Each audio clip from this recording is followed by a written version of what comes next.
বন্যা পীড়িতদের উদ্ধার এবং স্বাভাবিক জীবনযাপনে ফিরিয়ে আনার জন্য সার্বিকভাবে সাহায্য সহযোগিতা করছে সরকার। সেই সঙ্গে রাজ্যের বেকার যুবক যুবতীদের জন্য সময় উপযোগী ও মানবিক সিদ্ধান্ত গ্রহণ করা হয়েছে।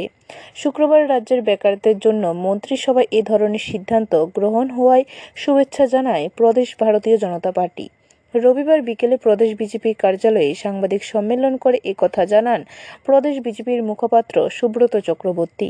তিনি বলেন, গত শুক্রবার মন্ত্রিসভা বৈঠকে সিদ্ধান্ত হয় আগামী 7 কিংবা 8 সেপ্টেম্বর জেআরবিটি গ্রুপ ডি পরীক্ষার ফলাফল প্রকাশ করা হবে।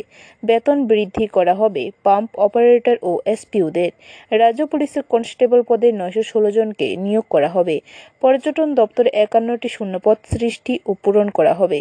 তথ্য ও প্রযুক্তি দপ্তরে 9টি শূন্যপদ পূরণ করা হবে।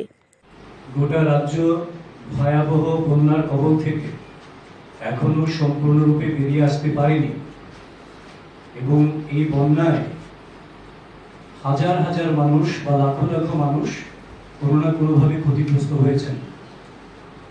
কিন্তু তারপরেও ভারতীয় জনতা পার্টির সরকার,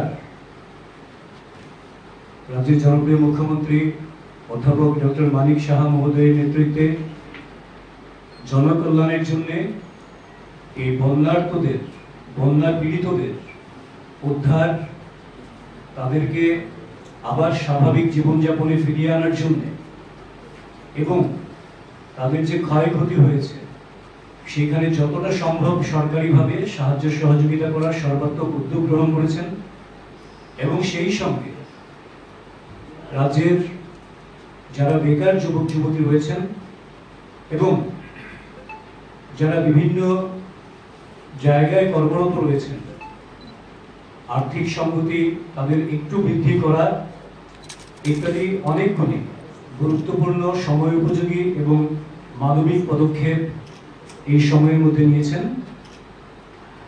তো সেই বিষয়ে বলার আগে আমরা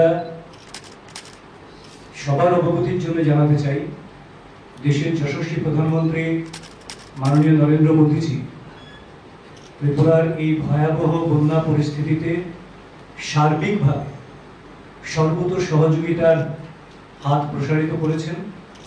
ইতিমধ্যেই আপনারা জানেন 40 কোটি টাকার প্রাথমিক। ব্যুরো রিপোর্ট, খবর ত্রিপুরা।